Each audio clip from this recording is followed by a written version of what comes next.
So I saw this beautiful two-piece on Pinterest and I thought to recreate it. So today we'll be showing you how I made this beautiful Pinterest inspired two-piece. If this is something you will be interested in learning, keep watching. You are so welcome to Sew Junkies. Today what you need for this tutorial, you will need 2 yards of a plain crepe and 1.5 yard of printed crepe of your choice. You need your ruler, your scissors, and your zipper. So the first thing I want to do is to check the side to which this fabric stretches.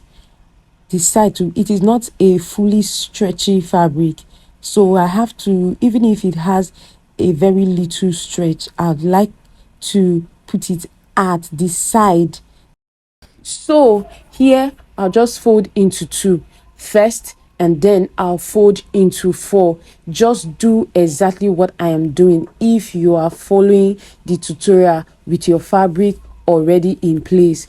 So what I'm doing, you see that the bottom part that is longer is going to be the back. Don't forget, this is how we make most of our trousers here.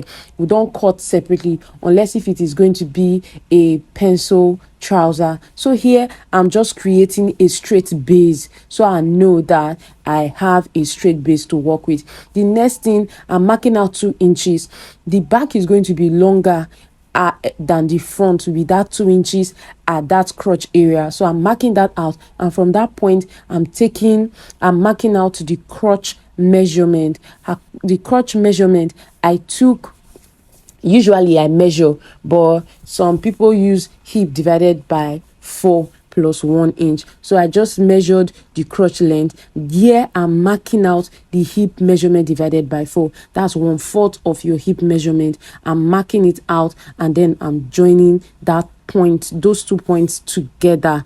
Then the next thing I'm doing, I'm marking out the thigh measurement, and then I'm just going to draw out my curve on that point. So the next thing I'm doing is I'm taking the half of the hip measurement that I took there, I'm marking it out. Then I'm doing the same thing for the waistline. For the waistline, the purpose of this is so that we'll have a more fitted waistline. This is because this waistline is not elasticated, it has band. So you divide your waist into 4 and then take the midpoint of that 1/4 of your waist and put on either side of that half hip measurement, half hip marked point. Then you join it to the crotch line, just like I'm doing. The next thing is I'm marking the knee length. I'm marking the knee length, and whatever I also have, that hip, half of the 1/4 of the hip measurement that I have there, I'm also taking it to that knee line. The reason is I don't want my measurement to be distributed to one side of my trouser. I don't want it to be distributed to one side of my trouser. It's going to be distributed evenly. So that's it for the hip knee line measurement. The next thing is to take my full length, which is about 45, and then I just mark it out, added the hem allowance, and that was it for that. So what I also used, I still did that 1/8 of an hip, putting it at that point. So that's what I did for that, and I just joined the points together. We don't want our palazzo to be too big. We don't want it to be too big. So that's what I have. So just smoothing out your edges. So the next thing is I marked out 2 inches, and at the knee line I marked out 1.5, and at the hem 1.5 as well. Don't forget, it is a palazzo, it is not fitted. If it was fitted, I would just mark about 1 inch at that bottom. So I'm just connecting all the points using my curve rule where necessary and my straight rule where necessary. So just clean out your any sharp edges, please. You don't need any sharp edges, it will show when you're sewing. So I just cut out that edge, that hem line. so you can see what we have here. The next thing, I'm coming up.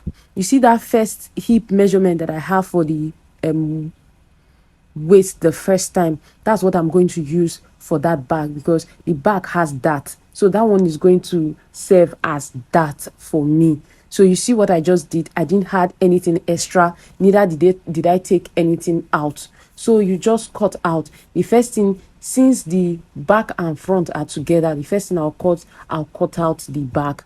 The next thing I'll cut out the front. That's how I'm going to be doing the cutting. So please, all the parts marked for back, cut it out first, and then when you are done, take two out and then cut out the front. It's that simple.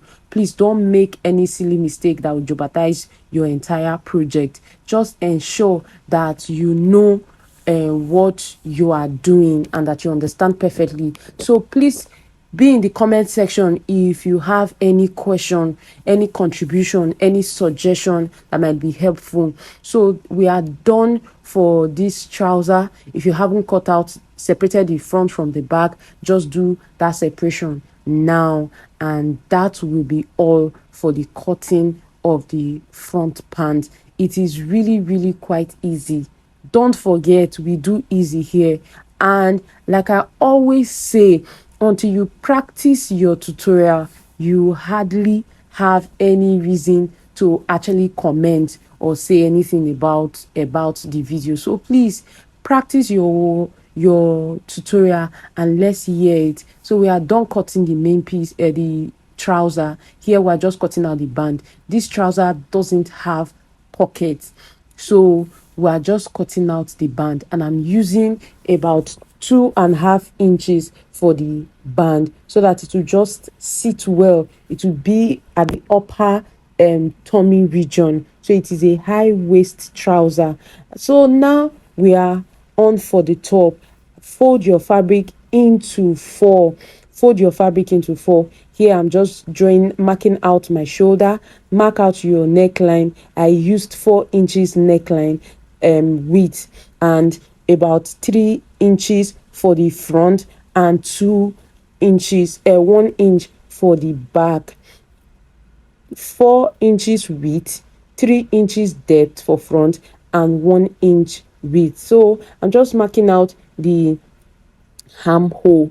If you don't know how to do that, please, maybe watching the video will help. But we have basic block tutorial. You please do well to go and watch it. It will be very helpful. The next thing I mark your shoulder to the waist, then your shoulder to 21. That's about your high hip, and then I marked 7 inches more. I don't know if you get. I marked waist, upper thigh, which was about 21, and then I marked 27. That's about 6 inches difference. So that 6 inches difference is what's going to give us that V shape.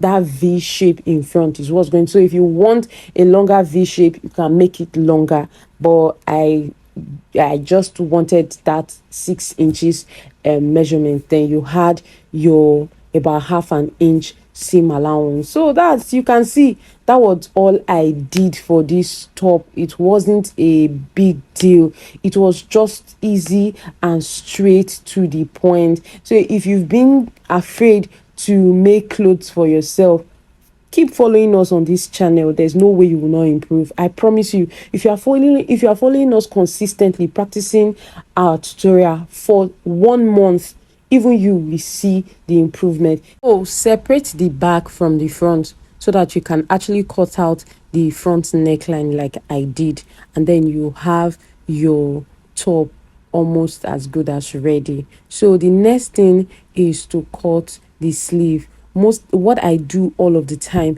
is to actually measure out the armhole measurement, so that it will be easy for me to express that on my sleeve. You know, this is a freehand, it is not pattern cutting, so it is important that you get it right. Not having to cut a sleeve with a shorter armhole, it will actually shorten your entire job. So just mark out as you have measured and make sure you get your measurement. So take the length. So I just, this one I'm going to have, it is elastic at the bottom. I have elastic at the bottom of this sleeve. So because of that, I always had excess of about 2 or 3 inches. Like if your length of sleeve is 22, I had about 3 inches more, so that when after adding your elastic, there's just a little bit of a fall over of the sleeve. I've done it several times and it works. So after I'm done cutting the sleeve, the next thing is to cut out the rope that will be tying the top at the back. That's just what I did here. So please, if you've been watching all this while and you haven't subscribed, please subscribe, click on the notification button so that you will always get notified when we bring out new videos. So it is something that it's easy for you to sew. It is just a straightforward if you already know how to sew. Thank you so much for watching. We appreciate you. Love you. Bye.